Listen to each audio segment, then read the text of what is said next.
Denver 7 News starts right now. Oh, this is more like it, a real spring storm. Blanketing parts of Colorado, making for some tough driving conditions out there, pretty slushy in areas.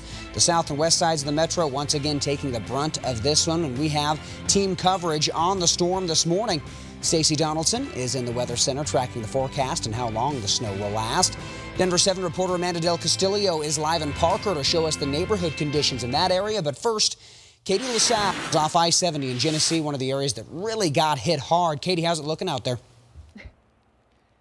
Yeah, good morning to you, Eric. It's still really coming down. I want to talk about the current weather conditions here and then also what we've seen coming out here on the roads. But it's April, it's the end of April, and it has snowed a lot here. We're talking about 5-6 inches on the ground, but it's still, as you can see, the pavement really wet, so it's been warm. So mostly just wet roads in and around the metro, but taking a look at I-70 near Genesee, right now it's chilly. It's about 20 degrees. So if you are heading out soon, hopefully you're nice and comfortable and bundled and warm on this Saturday morning. But if you want to hit the roads, we've seen a lot of people that have been excited to maybe get up to the mountains. We still have Loveland and A-Basin, Winter Park, the Mary Jane area there for skiing and snowboarding. But this is I-70 right now. We've seen parades of clouds both directions, so they've really helped the roads out. Traffic running smooth as of right now, but as you can see, the volume heading west is picking up with a lot of people probably wanting to take advantage of the fresh powder. We've going to continue to see these conditions throughout much of the day today. I'm out here with meteorologist Corey Reppenhagen and our First Alert weather chaser, and we will be out here talking about the conditions all morning long.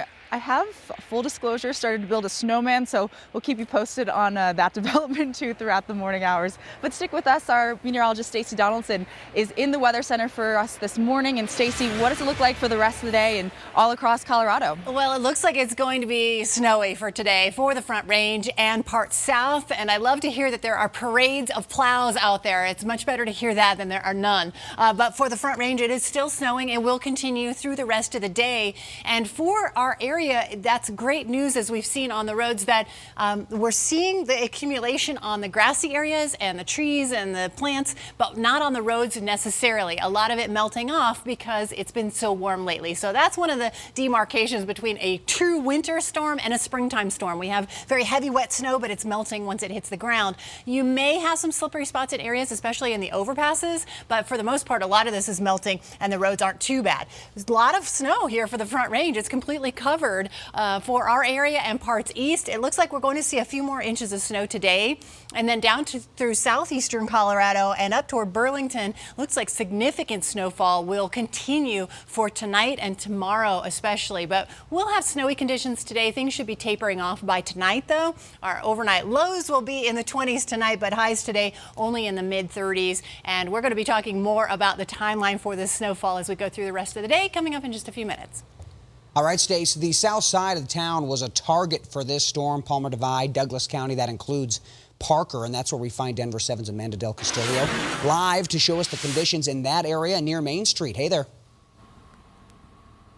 Good morning. Yeah, it's coming down here in Parker. We're right off of Clark Farms Drive. And while we were driving through the neighborhood, we saw a lot of the accumulation on some of these trees. This one right here, you can tell that the branch actually snapped because of the weight of the snow.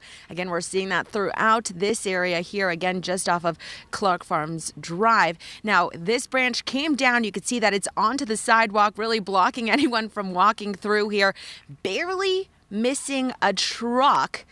But again, it's in the street right now. We are going to be following kind of what it looks like here in Parker as the snow continues to come down. Looking like a winter wonderland out here, but live in Parker. Amanda Del Castillo, Denver 7. Yeah, that's near my neighborhood. Yikes.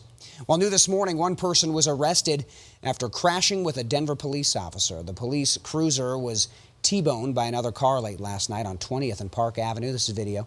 The officer was transported to the hospital with non-life-threatening injuries. We got that update this morning. The other driver of the car was taken into custody. It's unclear what exactly led up to this crash. Well, a simple concept may help people living in one Denver neighborhood fight crime. We've reported on several gun violence cases in northeast Denver. While police are involved, one council member is stressing the importance of neighbors getting to know each other, especially as many communities see big changes in the economic and racial diversity of their neighborhoods. This concept doesn't just apply to northeast Denver. Many parts of our city are seeing similar transitions of older neighborhoods with new interest by younger families. State oil and gas leaders say there is no evidence so far that a natural gas leak triggered a fatal house explosion in Firestone, but the most critical test results are still to come. This is video of investigators taking soil samples in the neighborhood. A Stanford professor and leading expert on these types of wells explains two possible scenarios. One, methane could have leaked out of the ground under the house, or the leak could have come from gathering lines which take gas from the well to the processing plant. All right, President Trump reaches a milestone today as he has now officially been in office for 100 days. Karen Travers takes a look back at what he has done so far. It's a mixed bag for the Trump administration at the 100-day mark. Some hits, some misses. But one thing is clear. After campaigning for the White House on his terms, President Trump is still doing things his way and shaking up Washington. The White House considers one of its top accomplishments the nomination and confirmation of Neil Gorsuch. I can say this is a great honor. And I got it done in the first 100 days. That's even nice. You think that's easy? But administration officials insist it's been a flurry of activity. Nearly 36 executive orders, including one restarting construction of the Keystone XL pipeline, another to beef up border security. That missile strike on Syria earlier this month, a quick response from the president after he was deeply impacted by the Assad regime's chemical attack. It was a slow and brutal death for so many. Even beautiful babies were cruelly murdered in this very barbaric attack. But White House officials universally agree the failure of the Republican plan to repeal and replace Obamacare was a tough setback. So I'm disappointed. I'm a little surprised, to be honest with you. But there's also the president's controversial travel ban, a key part of his campaign platform. The first version, quickly blocked in federal court, later withdrawn and replaced by a revised order, also blocked in federal court. Immigration is a privilege, not a right. And the safety of our citizens must always come first, without question. And there's the ongoing staff turmoil. President Trump firing his national security advisor Michael Flynn after just 23 days on the job. Frequent headlines about infighting in the West Wing and the rising influence and expanding portfolios of the president's daughter Ivanka and son-in-law Jared Kushner.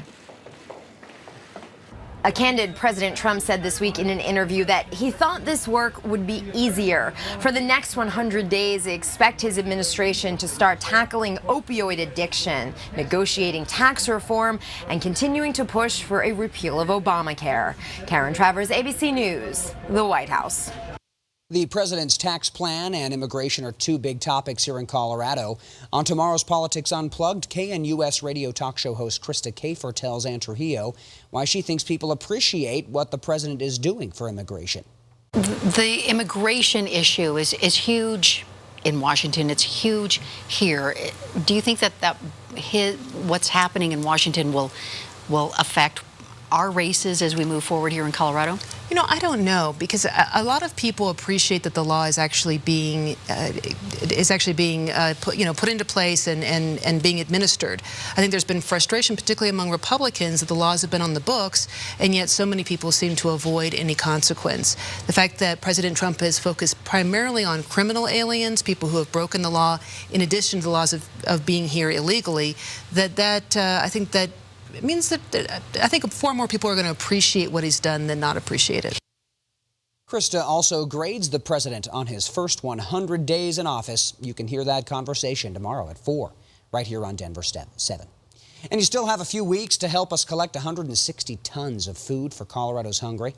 Denver 7, ARC Thrift Stores, and Volunteers of America are partnering up for the Feed Colorado food drive. You can drop off any non-perishable foods at any ARC Thrift store by May 15th. We've put all the information on thedenverchannel.com. Just go to Spotlight on the homepage. 7:09, a school bus driver puts his training to the test after a truck collides head-on with the bus. The dramatic moments caught on camera. And all eyes are on the sky as the metro area braces for more snow throughout the morning. We're tracking conditions all hour.